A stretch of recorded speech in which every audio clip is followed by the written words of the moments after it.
Gold, trusted gold buyers. మీరు తాకట్టు పెట్టిన బంగారాన్ని విడిపించి ఈ రోజు ఉన్న మార్కెట్ ధరకు కొనబడను.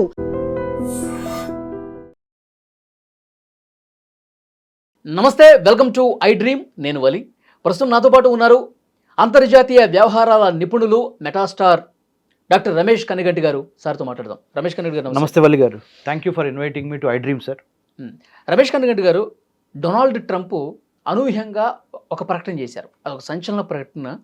ఎందుకంటే నిన్ననే ఆయన ఇరాన్కి ఒక వార్నింగ్ ఇచ్చారు. మీకు టైం ఇస్తా ఉన్నాం 48 గంటల పాటు. మీరు కనుక హర్మూజ్ జలసంధిని ఫ్రీ చేయకపోతే పెద్ద ఎత్తున దాడులు చేస్తాం, మీ పవర్ ప్లాంట్ల మీద దాడి చేస్తాం, ఇరాన్ మొత్తం చీకటైపోద్ది, ఆ తర్వాత మీ ఇష్టం అన్నాడు. మరి కొన్ని గంటలు గడిచాయో లేదో ఇరాన్ మీద యుద్ధాన్ని 5 రోజులు ఆపేస్తా ఉన్నాం అని ప్రకటన చేశాడు. అంటే ఇది వ్యూహాత్మకమా లేకపోతే భయపడ్డా డొనాల్డ్ ట్రంప్? ఏం జరుగుతుందని మీ విశ్లేషణ చెప్పండి. వల్లి గారు, నేను పిహెచ్డి ఇన్ అమెరికన్ స్టడీస్ చదివిన తర్వాత మాట్లాడుతున్నవి ఇవన్నీ పేపర్ నాలెడ్జ్ కాదు. ఇది 100% దీన్ని స్ట్రాటజిక్ సైలెన్స్ అంటారు. అంటే వ్యూహాత్మక మౌనము. ఎందుకంటే చెప్పింది ఒకటి, ఇమ్మీడియట్గా మీరు అన్నట్టు యూటర్న్ తీసుకొని మళ్ళీ నేను ఇరాన్ కొడతానని చెప్పా. స్ట్రైట్ ఆఫ్ హార్మూజ్ కనుక ఓపెన్ చేయకపోతే, అక్కడి నుంచి నౌకలు కనుక ఫ్రీగా రాకపోతే ఇరాన్ కొడతాను, ఇరాన్లో ఉన్న పవర్ ప్లాంట్లు కొడతాను, పవర్ ప్లాంట్లు కొడితే విద్యుత్ శక్తి ఎలక్ట్రిసిటీ అయిపోద్ది, దేశం మొత్తం అంధకారంలోకి వెళ్ళిద్ది అని చెప్పిన వ్యక్తి 24 గంటలు గడిచే లోపలే నేను 5 రోజుల పాటు యుద్ధం చేయను, యుద్ధం ఆపుతున్నాను, విరామం అని ఎందుకు చెప్పాడంటే వార్ఫేర్లో దీన్ని సైఆప్స్ అంటారు. సైఆప్స్, ఓకే. సైకలాజికల్ వార్ఫేర్లో సైఆప్స్ అంటే శత్రువుని గజిబిజి చేసి గందరగోళం చేసి చెప్పింది చేయకుండా, చేసింది చెప్పకుండా, చేసేది చెప్పకుండా ఒక తిక్కమక్క పెట్టేదాన్ని సైఆప్స్ అంటారు. అంటే సైకలాజికల్ వార్ఫేర్లో ఇది ఒక భాగం.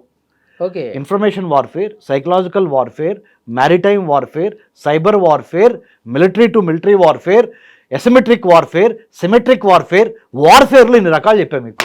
అమ్మా, ఇన్ని ఉన్నాయి. ఐ డ్రీమ్ ద్వారా మన తెలుగు ప్రజలకి ఇది మనం వాళ్ళని ఎడ్యుకేట్ చేయాలి. ఎందుకంటే 21వ శతాబ్దంలో యుద్ధ రీతి, యుద్ధ నీతి రెండు మారినాయి. ఓకే. యుద్ధం అంటే కూడా కొన్ని రూల్స్ అండ్ రెగ్యులేషన్స్ ఉంటాయి, కానీ 21వ శతాబ్దంలో ఉన్న యుద్ధానికి no rules, no regulations. Okay. అనేది ఏమైనా ఎలా అయినా జరగచ్చు. Everything is fair in love and war అనే ఇంగ్లీష్ సెంటెన్స్ ఉంది. దాన్ని ఎగ్జాక్ట్గా ట్రంప్ ఫాలో అవుతున్నాడు. చెప్పింది ఏం చెప్పాడు?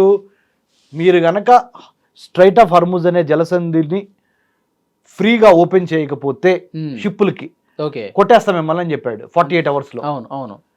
మళ్ళీ దానికి వ్యతిరేకంగా ఒక 5 రోజులు మేము యుద్ధం చేయట్లేదని చెప్పాడు. ఇప్పుడు ఇరాన్లో ఉన్న లీడర్షిప్ ఒక రకమైన గందరగోళం, అయోమయానికి గురవుతుంది. ఇరాన్తో పాటు వాళ్ళు ప్రకటన చేశారు సార్. ఇప్పుడు ఆఫ్ఘనిస్తాన్లో ఉన్న ఇరాన్ ఎంబసీ ఒక ప్రకటన చేసింది, ఇక్కడ ఐఆర్జీసీ కూడా ఒక ప్రకటన చేసింది. ట్రంప్ భయపడ్డాడు, ఎందుకంటే మేము చాలా తీవ్రంగా ప్రతిఘటిస్తాం. 100% వలి గారు అలానే మాట్లాడతారు శత్రువులు. ట్రంప్ భయపడడు అని చెప్పరు. ట్రంప్ భయపడే 5 రోజులు యుద్ధ విరామం ఇచ్చా అని చెప్తాడు. వాళ్ళు చెప్పుకోవాలిగా. చెప్పకపోతే అక్కడ కోసాలు కదిలిపోతాయి సీట్లు. కింద ఉన్న ప్రజలు, ఇరాన్లో ఉన్న సామాన్య ప్రజలు, వాళ్ళకి ధైర్యం ఇవ్వటానికి సామాన్య ప్రజలకి ఈ commanders, IRGC, Iranian revolutionary guard corps, they will have to take this narrative. ఏ నారేటివ్? చూసారా, మనం చిన్న దేశం అయినా కానీ యుద్ధం మందే, విజయం మందే, 100% ట్రంప్ కూడా భయపడ్డాడు మనకి అని వాళ్ళు చెప్పకపోతే అక్కడ ఉన్నది కూడా పోద్ది. అలా చెప్తా వాళ్ళు బయటికి ఏం చేస్తారంటే, లోపల ఏం చేస్తారంటే, ట్రంప్ ఈ విధంగా ఇక్కడ చెప్పాడంటే ఏదో ఎక్కడో చోట కొట్టబోతున్నాడు మనల్ని. అది ఎక్కడ కొట్టబోతున్నాడు తెలుసా? చెప్పండి సార్. మిలిటరీ టు మిలిటరీ యుద్ధం ఆపానని చెప్పి ఆ సంధికాలంలో అంతర్జాలం ద్వారా, అంటే ఇంటర్నెట్ ద్వారా ఇరాన్లో ఉన్న పౌర సేవలు, మిలిటరీ సేవలు, ఎనర్జీ సేవలు, ఎకనామిక్ సేవలు అంటే services, economic services, energy services, strategic సర్వీసెస్కి అంతటికి మూలం ఏంటి? ఇంటర్నెట్. అవును. ఆ ఇంటర్నెట్లో సైబర్ వార్ఫేర్ ద్వారా ఇంటర్నెట్లో ప్రవేశించి ఇరాన్లో ఉన్న ఇంపార్టెంట్ కనెక్షన్స్ కట్ చేసుకుంటూ వస్తారు అమెరికన్స్. ఇప్పుడు సైబర్ వార్ఫేర్, తర్వాత ఇన్ఫర్మేషన్ వార్ఫేర్, తర్వాత psychological warfare, economic warfare, military warfare, strategic warfare, operational / tactical warfare. Okay. Asymmetric warfare, symmetric warfare, ఫైనల్గా ఇన్ఫర్మేషన్ వార్ఫేర్. శత్రు దేశాన్ని గందరగోళంలో పెడతామే యుద్ధ ప్రణాళికల్లో ఒక ప్రణాళిక. అంటే ఇటువైపు నుంచి మేము యుద్ధం ఆపేసాం అని చెప్పి పరోక్షంగా వేరే సైడ్ నుంచి కొట్టాలి. అసలు 100% అమెరికా యుద్ధం ఆపిందని చెప్పి ఇజ్రాయెల్ చేత దాడులు ఎక్కువ చేపిస్తాడు. ఓకే.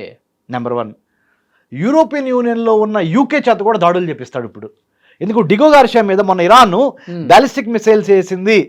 యూకే యుఎస్ఏ కలిసిన డిగో గార్షియా హిందూ మహాసముద్రంలో, అది ఒక స్ట్రాటజిక్ అసెట్ అమెరికాకి ఇంగ్లాండ్కి కలిపి. అవును, అది 4000 కిలోమీటర్ల దూరంలో ఉన్నది కొట్టారు. ఇరాన్ అంత క్యాపబిలిటీ సంపాదించింది అని వచ్చింది కదా న్యూస్. అవును. మరి ఆ న్యూస్కి సంబంధించి మరి వీళ్ళేం చేయాలి, యూకే అని అమెరికా, అరే నీకు అంత సీన్ లేదురా అని చెప్పే పరిణామ క్రమంలో యుద్ధం ఆపుతున్నానని చెప్పి ఓ పక్కన యూరోపియన్ యూనియన్లో ఉన్న జర్మనీ, ఫ్రాన్స్, యూకే, ఇటలీ లాంటి దేశాలని స్లోగా తన వైపు తిప్పుకోవటానికి సెక్రటరీ ఆఫ్ స్టేట్ మార్కో రూబియోని బయటికి పంపించాడు వాళ్ళ దగ్గరికి దౌత్యం చేయడానికి. ఓకే. యూరోపియన్ యూనియన్లో ఉన్న 27 దేశాలు ఉన్నాయి. యూరోపియన్ యూనియన్లో నేటో కంట్రీస్ 32 ఉన్నాయి.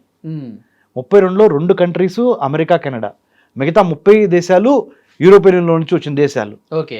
రైట్.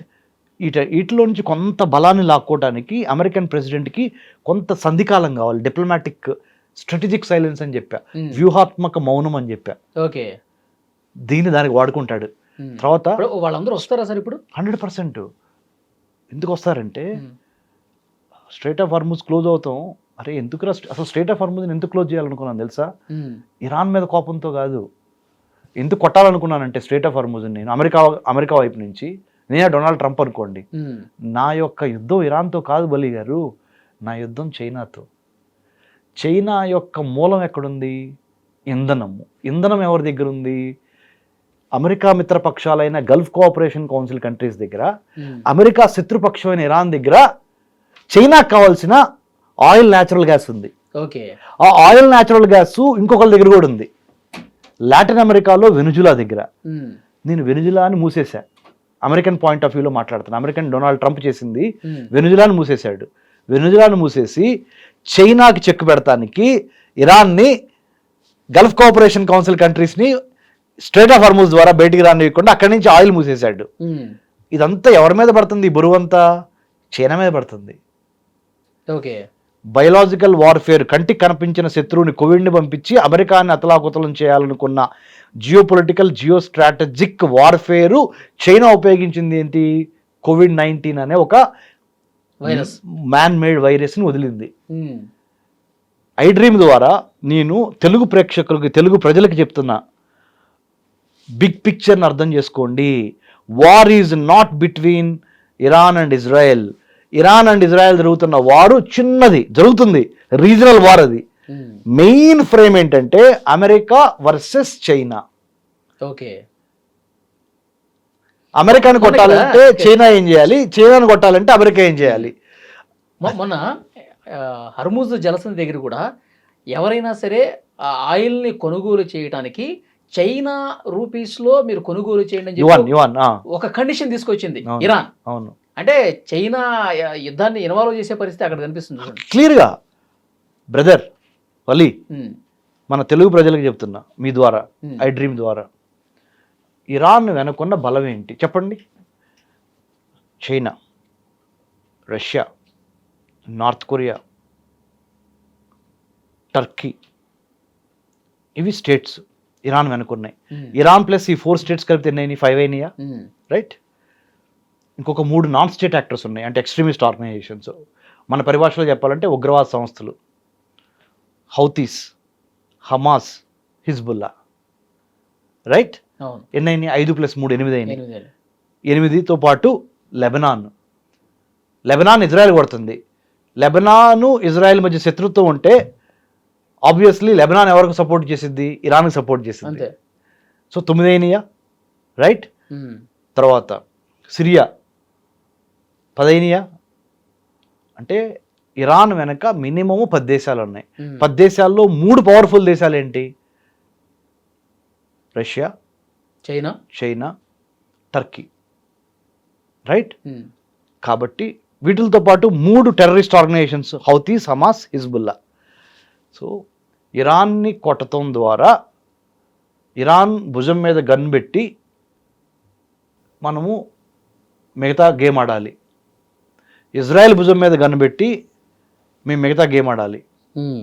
ఇరాన్ భుజం మీద గన్ పెట్టింది ఎవరు? చైనా.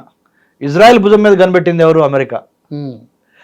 ఇజ్రాయెల్ కూడా తక్కువ తింది కాదు, ఇజ్రాయెల్ కూడా అమెరికా భుజం మీద గన్ పెట్టి ఇరాన్ కొట్టాలని. ఇరాన్ కూడా పిచ్చిది కాదు, ఇరాన్ చైనా భుజం మీద చేయబెట్టి గన్ పెట్టి ఇజ్రాయెల్ని అమెరికాని కొట్టాలి. కానీ వీళ్ళ బలమైన దేశాలు, ఇరాన్ వెనకాల ఉన్న దేశాలు నోటి మాటకే సరిపోతున్నాయి కదా, వెనకాల మేము ఉన్నామని.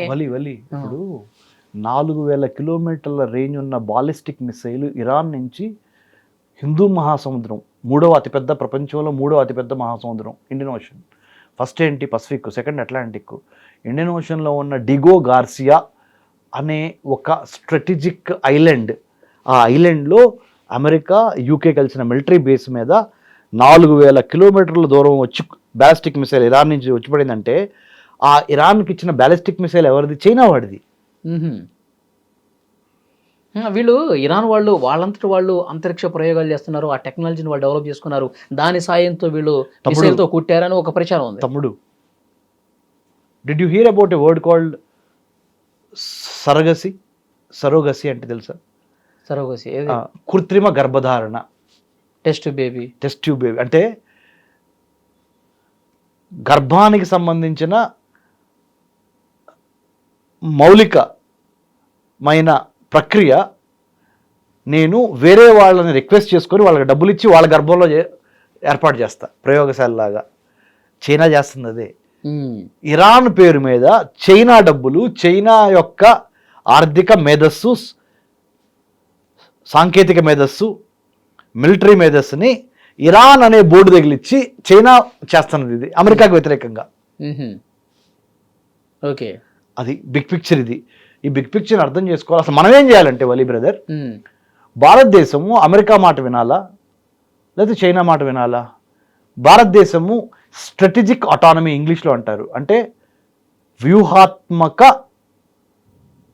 సార్వభౌమాధికారం, స్ట్రాటజిక్ ఆటానమీ. ఓకే, అంటే వ్యూహాత్మకంగా భారతదేశము చైనా చేసేది, అమెరికా చేసేది గమనిస్తా తన జాతి లక్ష్యాలకు అనుగుణంగా ఇప్పుడు జరుగుతున్న విషయంలో చైనా ఏ విధంగా ప్లే చేస్తుంది రోలు, అమెరికా ఏ విధంగా రోల్ ప్లే చేస్తుంది, భారతదేశానికి సంబంధించిన అంతర్గత భద్రతా విదేశీ వ్యవహారాలను కాపాడుకోవడానికి మనం ఏం చేస్తున్నాము అనేది మనము చాలా జాగ్రత్తగా ఆలోచించుకొని, అటు పూర్తిగా అమెరికా వైపు టిల్ట్ అవ్వకూడదు, పూర్తిగా చైనా వైపు టిల్ట్ అవ్వకుండా మనము చాలా అబ్జర్వెంట్గా ఉండి. ఇప్పుడు అదే జరుగుతుంది ఇప్పుడు. అందుకని మీరు గమనించారా, ఫస్ట్ అమెరికా, ఇజ్రాయెల్ కలిసి ఇరాన్ మీద దాడి చేసినప్పుడు భారతదేశం ఖండించలా. 1 వీక్ టైం తీసుకున్నాం మనం. అవును, తర్వాత ఖండించాం. ఇరాన్ కూడా పక్కనున్న గల్ఫ్ దేశాల మీద బాంబులు వేసినప్పుడు ఏమంటే సారీ చెప్పాల, పక్కనున్న గల్ఫ్ దేశాలకి ఒక 1 వీక్ తర్వాత సారీ చెప్పినాయి. సారీ చెప్పి మళ్ళీ ఏమైనా ఆపినాయా? ఆపలా. అవును. సో ఇక్కడ నేను ఏం చెప్తున్నానంటే, ఏ దేశము ఆ దేశానికి సంబంధించిన ఇంట్రెస్ట్లను కాపాడుకోవడంలో బిజీగా ఉన్నాయి. మానవాళికి సంబంధించి, మానవత్వానికి సంబంధించి, మానవ సంక్షేమానికి సంబంధించి, మానవ రక్షణకు సంబంధించిన కామన్ ఆబ్జెక్టివ్ మీద ఎవరు పనిచేయట్లా. నా దేశానికేంటి, నా దేశానికేంటి, నా దేశానికేంటి, what's in it for me, what's in it for me, what is it for us, మనకేంటి అని అడగట్లా. నాకేంటి అని అమెరికా అడుగుతుంది, నాకేంటి ఇజ్రాయెల్ అడుగుతుంది, what do I get out of it Iran అడుగుతుంది నాకేంటని. ఓకే, కంబైన్డ్గా ఆలోచించి మనకేంటి అని ఎవ్వరు అడగట్లే ఇక్కడ. ఆ మనకేంటి అని అడగగలిగిన అవసరము, ఆవశ్యకత, సందర్భము ఎవరికొందో తెలుసా? ఒక్క భారత్కి మాత్రమే ఉంది. ఎందుకు చెప్పనా? యుద్ధంలో మెయిన్గా ఉన్న దేశాలు ఏంటి? అమెరికా, ఇజ్రాయెల్ ఓ పక్కన, ఇరాన్, చైనా, రష్యా ఓ పక్కన. అందరితోనూ మాట్లాడగలిగింది ఒక భారతే. విశ్వగురు.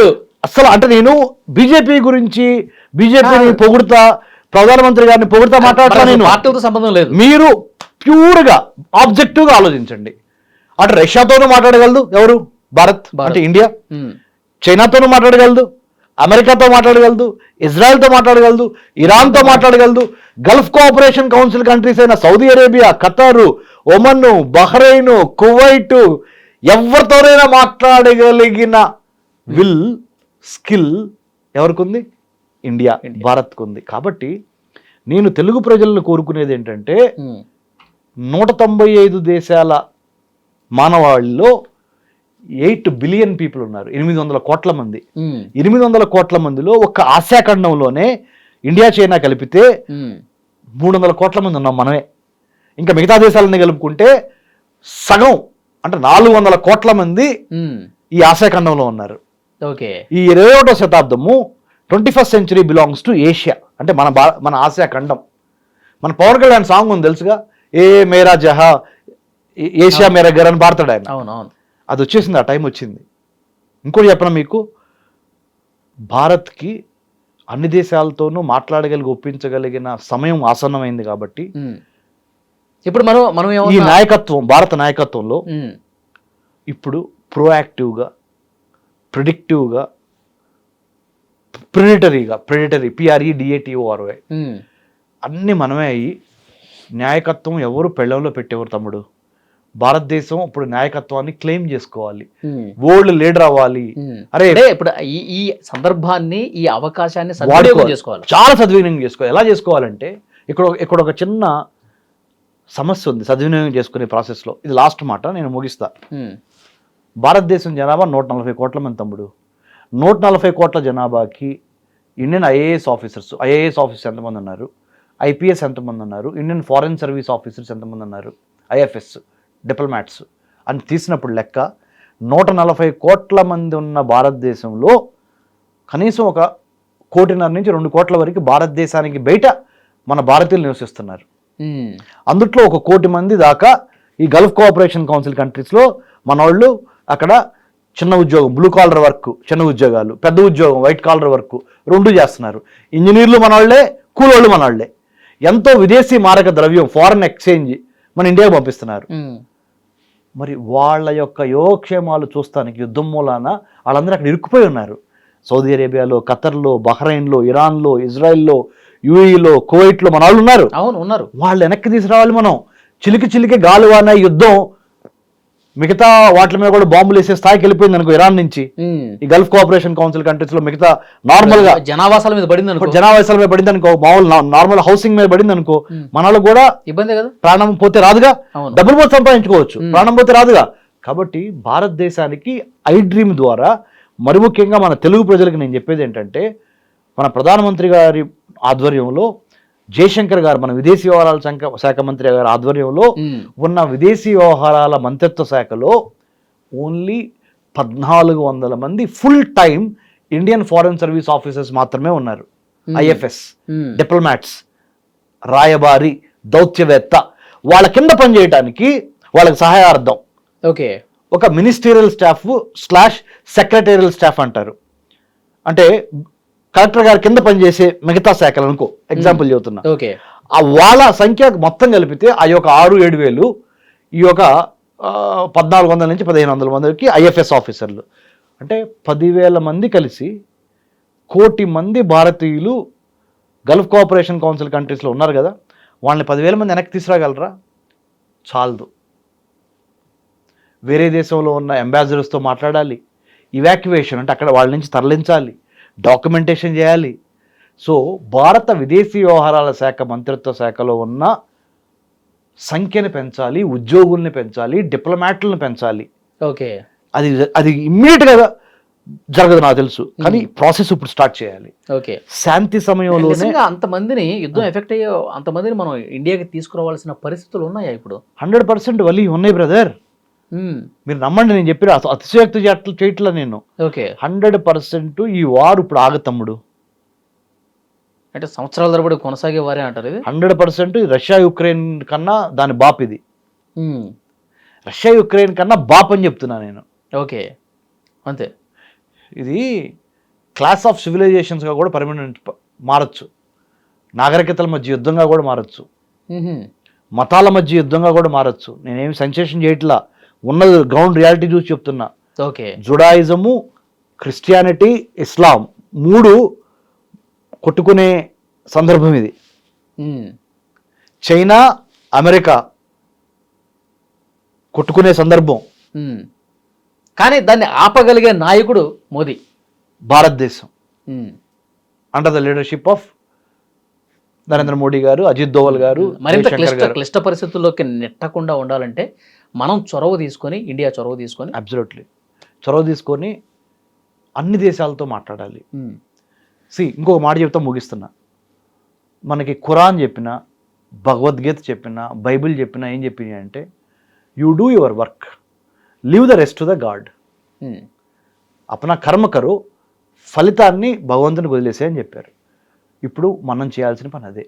అన్ని దేశాలతో మాట్లాడి అత్యవసర సమావేశాలు యునైటెడ్ నేషన్స్ ద్వారా ఏర్పాటు చేస్తారా, లేదా భారత్కి పిలిచి లేకపోతే భారత్లో కూర్చోబెట్టి మాట్లాడతారా అంటే ఢిల్లీలో కొట్టుకునే వాళ్ళందరినీ, యుద్ధం చేసే వాళ్ళందరినీ, లేదా ఢిల్లీ బయట అక్కడ కూర్చొని పెట్టి మాట్లాడతారా? ప్రయత్నం చేయండి. సామం, దానం, భేదం వాడండి. దండం అవసరమైతే చిన్న చిన్న కంట్రీస్ అయితే కొద్దిగా అంటే మీరు ఢిల్లీ స్థాయిలో కూడా అక్కడ ఉన్నటువంటి అఫీషియల్స్ తో మీరు మాట్లాడతారు నేషనల్ కాబట్టి, security studies experts committee chairman ఉన్నాను కాబట్టి మీరు అందరితో టచ్ లో ఉంటారు కాబట్టి ఆ రకమైనటువంటి పరిస్థితులు కనిపిస్తున్నాయా? మనం యాక్టివ్ రోల్ తీసుకుని, మనం ఆ పాత్ర తీసుకుని యుద్ధాన్ని ముగించే ప్రయత్నం చేసే పరిస్థితులు ఉన్నాయంటారా? పరిస్థితులు ఉన్నాయి, కానీ చాలాది. ఇంకా బలం పెంచాలి, తీవ్రత పెంచాలి, వర్క్ పెంచాలి. ఇంకా ఓకే, అంటే we have to give more resources, more time, more energy to design peace and deliver peace. Design చేసి డెలివర్ చేయాల పీస్ మోడల్ని. ఓకే, శాంతిని కాపాడటానికి భారతదేశము ఒక మోడల్ని డిజైన్ చేసి ఆ మోడల్ని ఒప్పించి చర్చల ద్వారా ఒప్పించి డెలివర్ చేయాలి ప్రపంచానికి. అప్పుడే నీకు విశ్వగురు అనే ఒక టైటిల్ నువ్వు కూర్చోగలుగుతావు. ఇంకా సార్థకం అయిపోద్ది, చరిత్ర చెప్పుకుంటుంది. కాబట్టి మనము రాజ్యం వీరభోజ్యం అంటారు, వీరులకు మాత్రమే రాజ్యం దక్కుద్ది. కాబట్టి భారతదేశానికి ప్రపంచంలో అగ్రగామిగా నిలబడాలి అంటే శాంతి తీసుకురావాలి. యుద్ధము ఎవరిని గొప్పవాళ్ళని చేయలేదు. తాత్కాలికంగా యుద్ధం గెలవచ్చు మీరు, లాంగ్ టర్మ్లో అన్ని వినాశనాలే. మరి ముఖ్యంగా టెక్నాలజీ పెరిగిన ఈ రోజుల్లో drone swarms, bots, unmanned aerial vehicles, nuclear powered vehicles, artificial intelligence enabled warfare, కృత్రిమ మేధస్సు యుగం ఇది. సహజ మేధస్సుని చంపేస్తున్న యుగం. కాబట్టి ఇప్పుడు మరి ముఖ్యంగా యుద్ధం అనేది చాలా డేంజరస్గా అయింది. అవును, చిన్న ఉదాహరణ, వేల కోట్ల రూపాయలు ఖర్చు పెట్టిన అమెరికా యొక్క bombers, F-15, F-30, F-35, 30, all these are B-2, B-1, B-2 bombers, చిన్న చిన్న డ్రోన్స్ ఇరాన్ పంపించి, అంటే వీళ్ళకి లక్షలు ఖర్చు అయితే వాళ్ళ కోట్లు. సో మీకు అర్థమవుతుందిగా. సో ఎవరికి ఏం చివరికి బూడిద మిగులుద్ది. అంతే, ఆ బూడిద మిగలకుండా ఉండాలి అంటే భారత్, BHARAT, తమ్ముడు వలి షో ద్వారా, నీ షో ద్వారా, ఎందుకంటే తమ్ముడు నువ్వంటే నాకు బాగా ప్రత్యేక అభిమానం వలి, నీ షో ద్వారా నేను మన తెలుగు ప్రజలకు చెప్తున్నా, భారత్ అంటే ఏంటంటే build a harmonious but audacious Raj to advance trade, technology, tourism, talent and to decimate terrorism. Bharat అంటే మీనింగ్ అది. బిల్డ్ ఏ హార్మోనియస్, సఖ్యంగా, సానుకూలంగా అందరినీ కలుపుకెళ్ళే మనస్తత్వం. బిల్డ్ ఏ హార్మోనియస్గా అంటే సఖ్యతతో, సామరస్యంతో ఉండే దేశాన్ని నిర్మిస్తా. Not only India's internal security but outside also, అంతర్గతంగాను బాహ్యపరంగాను. బట్ అడాషియస్ రాజ్, అడాషియస్ అంటే ధైర్యవంతమైన, ధైర్యశాలి భారత్. సామరస్యము, ధైర్యము కలగలిపి భారత్ యొక్క టెక్నాలజీని, భారత్ యొక్క ట్రేడ్ని, భారత్ యొక్క టాలెంట్ని, భారత్ యొక్క టూరిజాన్ని డెవలప్ చేస్తా, టెర్రరిజాన్ని కుక్కుటి వెళ్తూ తొక్కేస్తా, అధపాతాళానికి టెర్రరిజాన్ని నొక్కేస్తా. 2047 కల్లా 100 సంవత్సరాల వికసిత భారత్ సాధించి ప్రపంచంలో నెంబర్ 1 పొజిషన్ కొట్టాలంటే ప్రతి విజయం వెనక ఒక టెస్ట్ ఉంటుంది. టెస్ట్లో పాస్ అవ్వకుండా నువ్వు విజయం సాధించలేవు. అంతేగా. అంతే కదా. ఎగ్జామ్ లేకుండా నువ్వు విక్టరీ సాధిస్తావా? లేదు. భారత్కి ఈ యుద్ధాన్ని ఆపటం అనేది ఒక test. There is no testament without a test అంటారు ఇంగ్లీష్లో. టెస్ట్మెంట్ అంటే నేను గర్వంగా నేను గెలిచానని చెప్పుకోవడానికి ఒక టెస్ట్ నువ్వు పాస్ అవ్వాలా. అంతేగా. ఏం టెస్ట్ తెలుసా అది? మనది కాదు యుద్ధం, మనం స్టార్ట్ చేయాల, కానీ మనం స్టార్ట్ చేయని యుద్ధాన్ని ఆపగలగటమే భారత్ యొక్క సమర్థతకి ఇదొక చిహ్నము, ఇదొక కలికి తురాయి అవుద్ది ప్రపంచ చరిత్రలో. Super super super. జై హింద్. జై హింద్. సూపర్. మీరు చెప్తున్నట్టు ఈ యుద్ధాన్ని ఆపే బాధ్యత వేగంగా తీసుకొని దీన్ని ఒక కొలిక్కి తీసుకురావాల్సినటువంటి పరిస్థితి ఉంది. ఇండియా ఆ విధంగా చేస్తుందని ఆశిద్దాం. యుద్ధం త్వరగా ముగిసిపోవాలని కోరుకుందాం. Thank you very much. జై హింద్.